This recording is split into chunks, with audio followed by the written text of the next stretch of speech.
बोली, जी ज़ैनब के पापा। अरशद साहब और उनकी बेगम हंसने लगे और वो दुआ को जबरदस्ती स्कूल लेकर चले गए।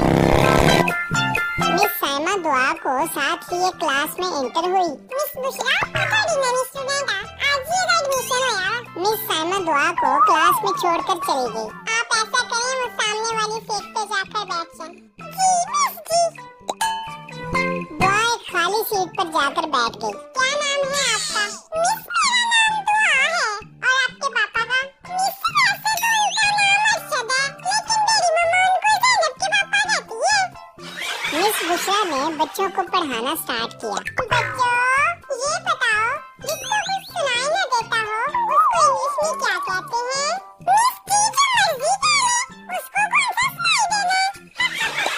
बच्चों, पानी में रहने वाले 5 जानवरों के नाम बताओ। मिस मैं बताऊं? हाँ जी दुआ, आप बताओ। मिस मछली, मछली के पापा, मछली की मम्मा, मछली का भाई और मछली की फूफा। दुआ का जवाब सुनकर पूरी क्लास हंस रही थी और मिस बुशरा सोच रही थी कि इतनी शरारती बच्ची को ठीक कैसे किया जाए। मिस जी मैं आपसे एक सवाल पूछूं? हाँ जी पूछो दुआ। वो कौन सा अंडा है जिसको जितने डंडे मारो वो नहीं टूटेगा? चलो आप ही बता दो दुआ। मिस जी पेन से कागज से बनाया हुआ अंडा। मिस बुशरा के लिए आज की क्लास काफी मुश्किल रही। अल्लाह अल्लाह करके छुट्टी की बेल हुई तो दुआ स्कूल से बाहर आई। कैसा रहा आज स्कूल का पहला दिन दुआ? दिन तो बहुत अच्छा रहा पापा जी, लेकिन इसको कुछ नहीं आता। वो कैसे दुआ? पापा जी सवालों के जवाब मैंने दिए उन्हें, अगर उनको कुछ पता होता तो हमसे क्यों पूछती? अरशद साहब दुआ की बात पे हंस पड़े और उसको लेकर घर की तरफ चल दिए। आवाज सुनकर उनकी बेगम कमरे से बाहर आई और बोली, खैर तो है ज़ैनब के पापा? ये ले हजरत, ज़ैनब का स्कूल का नया बैग।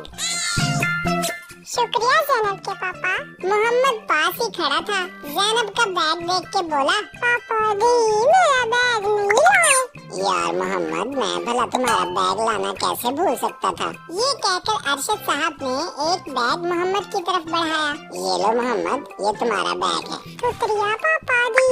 अरशद साहब ने अपनी बेगम को दुआ की चीजें पकड़ाई और बोले, बेगम ये लो दुआ की वर्दी और बैग, कल इसको स्कूल में एडमिशन करवाने लेके जाना है। दुआ भी पास ही खड़ी थी और सबकी बातें सुन रही थी। अपने पापा की बात सुन के खुद से बोली, अच्छा बच्चों, ये मुझसे इतना तंग है, क्या मुझे स्कूल भेजेंगे?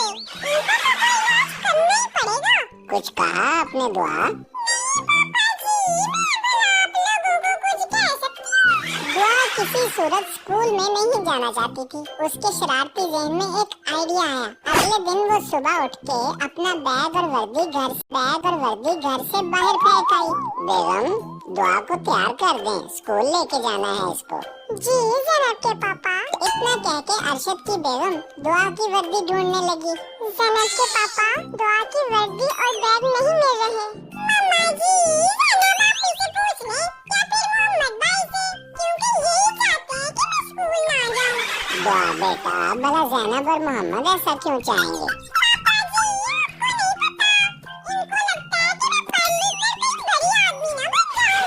दुआ दिल ही दिल में अपने कारनामे पे बहुत खुश हो रही थी कि इतने में ज़ैनब आई और बोली,